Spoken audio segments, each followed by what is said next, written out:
It's 50 years since four young men from just up the road in Liverpool released their first record. But there's a lesser known and more poignant Beatles anniversary this year, the death of former band member Stuart Sutcliffe. Now, thanks to family and friends, Stuart's becoming famous, not because of his time with the band, but because of his paintings. It's a tragic story of what might have been.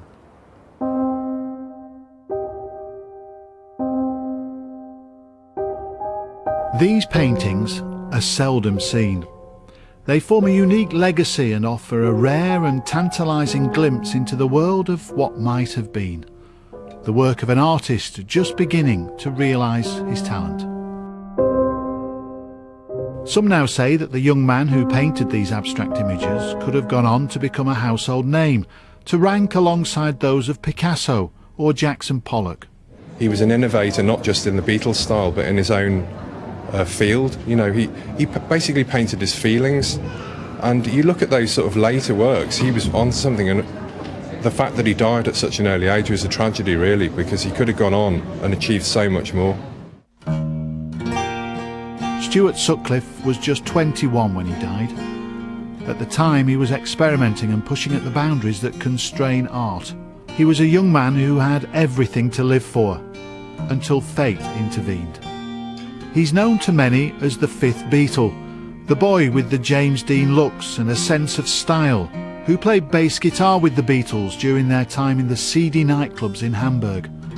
But tonight, we'll be revealing another side of Stuart, the boy who was born to paint. And that's all he ever wanted to be, you know. He never ever had an ambition to be anything else. When parents ask children, and what are you going to be when you grow up, he'd always say, I want to paint. And he did. These works were done in the last year of Stuart's life. I'm told by people that the red ones come across as angry and fiery, and the dark ones as somber and almost like a death knell. And that's not my perception of them. One could say that, you know, they're dark, somber tones, but they are so balanced and so beautifully executed. Did he know he was going to die? Are these his last statements? Well, they may be. Stuart was born in Edinburgh in Scotland in June 1940, but moved when he was 3 with his family to live in Liverpool. It was obvious from an early age he was a gifted artist. You know, the whole process of watching an artist work was so familiar to me from a little girl, because he used to sketch me quite a lot. In fact, we all were sitting ducks, and sometimes we'd get fed up and say, oh, leave us alone for heaven's sake. And so he'd sketch us from behind where we were sitting, you know, so he wasn't so in our face. But it's interesting because my sister and I, it never occurred to us that that was unusual. And so to actually sit in his room before he had a studio and watch him work, which we both did, we enjoyed it. We thought there was something really rather wonderful about it. Because of his talent, Stuart was allowed to leave school and join the Liverpool School of Art when he was just 16. It was here he met John Lennon, and the course of his life would change forever.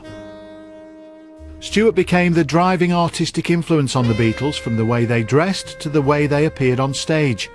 He left them in 1961 to return to his art studies after becoming engaged to Astrid Kircher, a local photographer.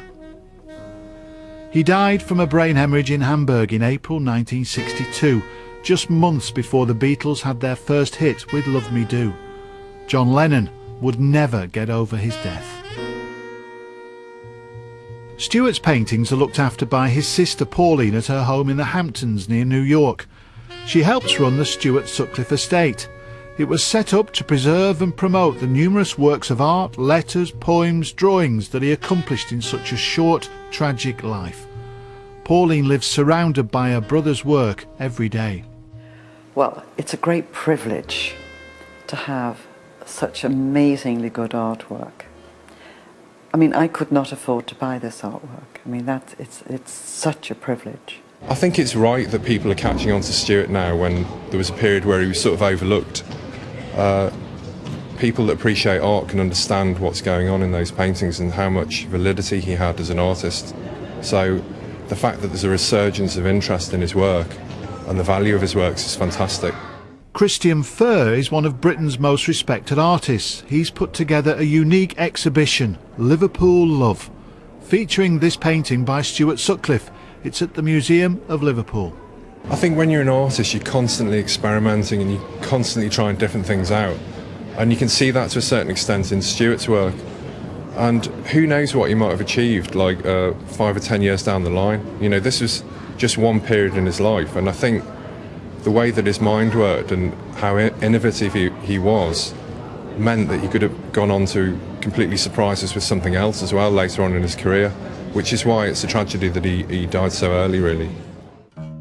Beatles fans have always been interested in Stuart, but for many people he was a remote, forgotten figure.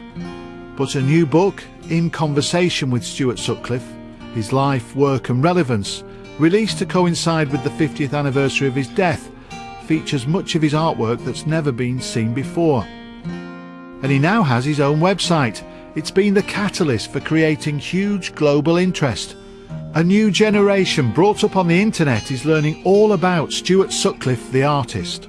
I couldn't even conceive of the meaning of it because for a while I wasn't social network savvy.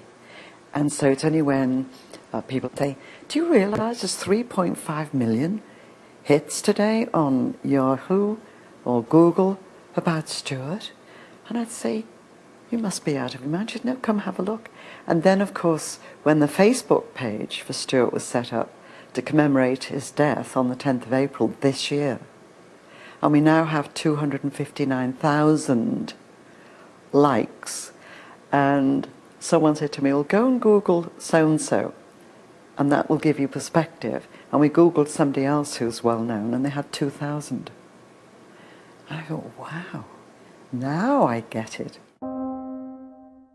People want his work, and they've almost stopped mentioning Beatle too much, and they talk about him as an artist, and they critique him as an artist, not as, well, he painted quite well for a Beatle.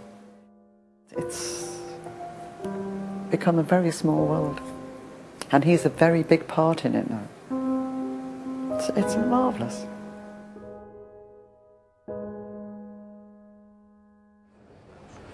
And if you want to see any of Stuart Sutcliffe's paintings or any of the others, that exhibition runs until the 25th of November at the Museum of Liverpool.